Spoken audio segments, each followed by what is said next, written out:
പ്രപഞ്ച നിയമങ്ങൾ മനുഷ്യരുടെ ജീവിതത്തിൽ വളരെയധികം സ്വാധീനം ചെലുത്തുന്ന ഒരു കാര്യമാണ്. അപ്പൊ അതിനകത്ത് ദ ഹെർമെറ്റിക്ക എന്ന് പറയുന്ന ഒരു ആശയമുണ്ട്. ദ ലോസ്റ്റ് സിസ്റ്റം ഓഫ് ഫറവോ എന്നാണ് ഹെർമെറ്റിക്കയെ കുറിച്ച് പറയുന്നത്. ഹെർമെറ്റിക്ക ഈജിപ്ഷ്യൻ, ഗ്രീക്ക്, പിന്നെ പേർഷ്യൻ ഈ ഫിലോസഫികൾ കൂടി ചേർന്ന വളരെ മഹത്തരമായ ഒരു തത്വചിന്ത എന്ന് വേണമെങ്കിൽ പറയാം ദ ഹെർമെറ്റിക്ക.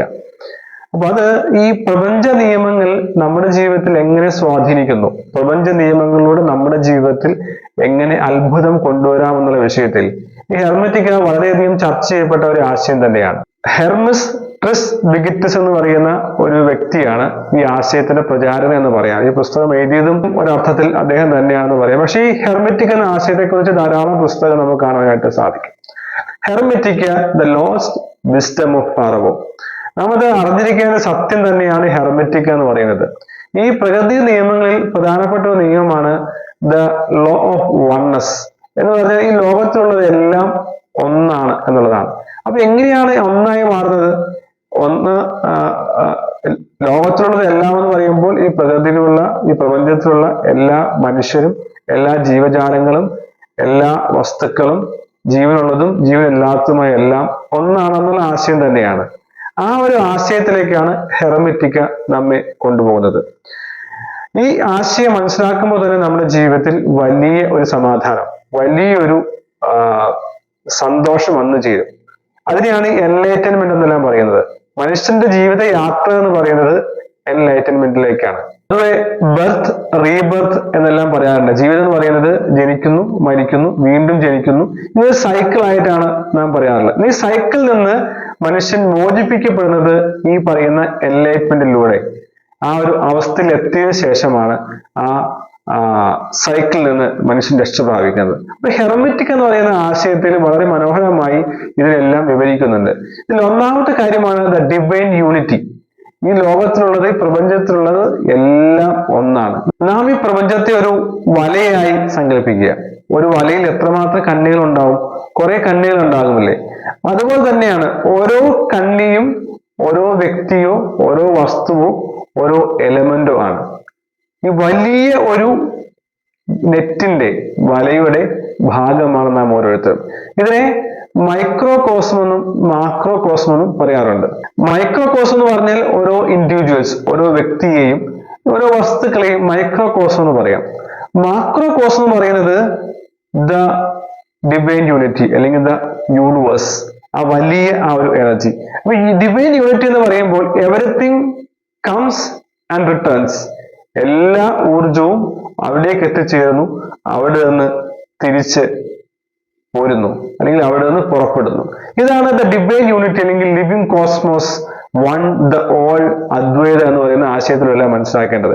ഇവിടെ നാം അറിഞ്ഞിരിക്കേണ്ടത് ഈ ശക്തിമത്തായ പ്രപഞ്ചത്തിന്റെ ഒരു ഭാഗമാണ് നാം. ആ വലിയ തിരിച്ചറിവാണ് നമ്മുടെ ജീവിതത്തെ എംപവർ ചെയ്യിക്കുന്നത്, നമ്മുടെ ജീവിതത്തിൽ വലിയ രൂപാന്തരം ഉണ്ടാക്കുന്നത്.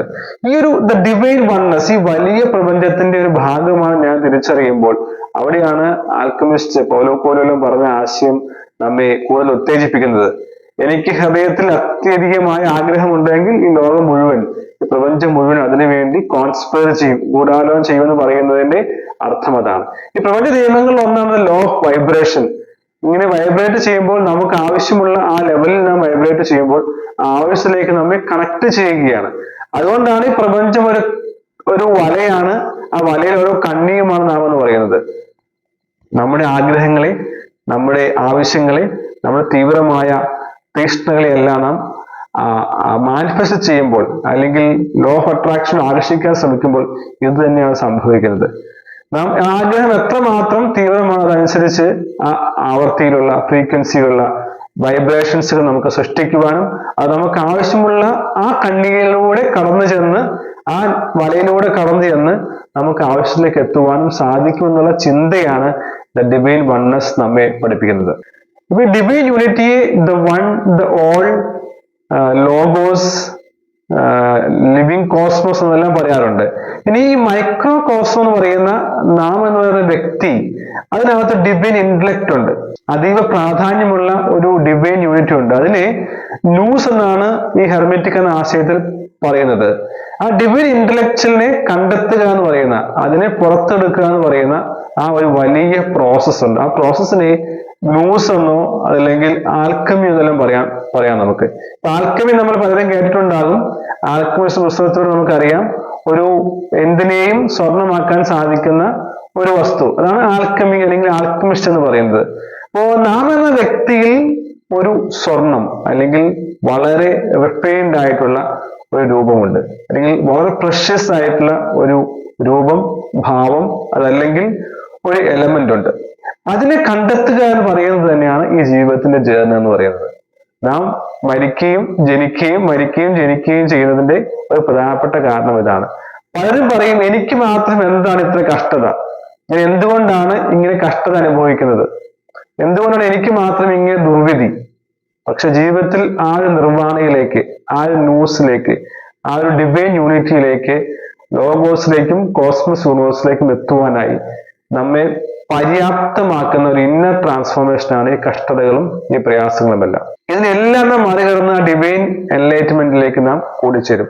Everything comes and returns to one place, the one whole, the divine universe. ഇതാണ് ഹെർമെറ്റിക് എന്ന് പറയുന്ന ആശയം പറയുന്നത്. അപ്പൊ യൂണിവേഴ്സ് എന്ന് പറയുമ്പോൾ എയർ, വാട്ടർ, ഫയർ, എർത്ത്, ഇത്രയും കാര്യങ്ങൾ കൂടി ചേർന്നതാണ്. അപ്പൊ ഇതിനകത്ത് തന്നെ നമുക്കൊരു സ്പിരിച്വൽ ആൻഡ് മെറ്റീരിയൽ ബാലൻസ് കാണുവാൻ സാധിക്കും. അപ്പോ എർത്ത് എന്ന് പറയുന്നത് സ്റ്റെബിലിറ്റിയുടെയും ഒപ്പം തന്നെ മെറ്റീരിയലിസത്തിന്റെയും പ്രതീകമായിട്ടാണ് കാണുന്നത്. വാട്ടർ എന്ന് പറയുന്നത് ഒരു ഫ്ലൂയിഡ് ആയിട്ടുള്ള എലമെന്റ് ആണ്, ഇമോഷൻസിനെ കാണിക്കുന്ന ഒന്നാണ്. ഇനി എയർ എന്ന് പറയുന്നത് നമ്മുടെ ഇന്റലിജൻസ്, ഇന്റലക്ട് ആണ്. ഫയർ എന്ന് പറയുന്നത് നമ്മുടെ എനർജിയാണ്, നാം ക്രിയേറ്റ് ചെയ്യുന്നതാണ്. ഒരു സ്പിരിച്വൽ എലമെന്റ് ഉണ്ട്. അപ്പൊ ഈ മെറ്റീരിയലിസവും സ്പിരിച്വലിസവും കൂടിച്ചേരുന്ന ഒരു ബാലൻസ് ആണ് ജീവിതം എന്ന് പറയുന്നത്. അവിടെയാണ് ഈ യൂണിവേഴ്സിന്റെ സ്ട്രെങ്ത് നാം മനസ്സിലാക്കേണ്ടത്. നമ്മുടെ ജീവിതത്തിലും ഈ മെറ്റീരിയൽ വെൽത്തും ഫ്ലെക്സിബിലിറ്റിയും എനർജിയും ഇന്റലിജൻസും എല്ലാം ഉണ്ടായി ചേരേണ്ടതിന്റെ ആവശ്യവും ഹെർമെറ്റിക്ക തീർച്ചയായും സൂചിപ്പിക്കുന്നുണ്ട്. ഗ്നോസിസ് അല്ലെങ്കിൽ ആൽക്കമിയെ കുറിച്ച് പറഞ്ഞു. ദ പ്രൊഫൗണ്ട് ഇന്നർ ഇന്റലിജൻസ്, അതിനാണ് ഗ്നോസിസ് എന്ന് പറയുന്നത്.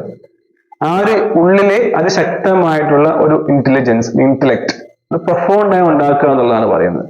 അതിലേക്കുള്ള യാത്രയെ നമുക്ക് വേണമെങ്കിൽ ആൽക്കമി എന്ന് പറയാം. ആ യാത്ര തീർച്ചയായും നാം ചെയ്യേണ്ടത് ആവശ്യമാണ്. അതിന് ഈ പറയുന്ന ട്രിബുലേഷൻസ്, കഷ്ടതകൾ, പരാജയങ്ങൾ, ഒപ്പം തന്നെ ഇന്നർ വർക്ക്, മെഡിറ്റേഷൻ, മൈൻഡ്ഫുൾനെസ്, ഇങ്ങനെയുള്ള പ്രാക്ടീസുകൾ നമുക്ക് നമ്മെ കണ്ടെത്തുവാനായിട്ട് സാധിക്കും. നമ്മൾ മനസ്സിലാക്കുക, വലിയ പ്രപഞ്ചത്തിന്റെ ഒരു പാർട്ടാണ് നാം, മൈക്രോ കോസമാണ് നാം ആഗ്രഹിക്കുന്ന എന്തും നേടുവാൻ നമ്മെ സഹായിക്കുന്ന ഒരു തത്വചിന്ത തന്നെയാണ് ഈ ഹെർമെറ്റിക് എന്ന് പറയുന്ന ആശയത്തിലൂടെ നമ്മെ പഠിപ്പിക്കുന്നത്. തീർച്ചയായും പുസ്തകം വായിക്കുക, ദ ഹെർമെറ്റിക്ക.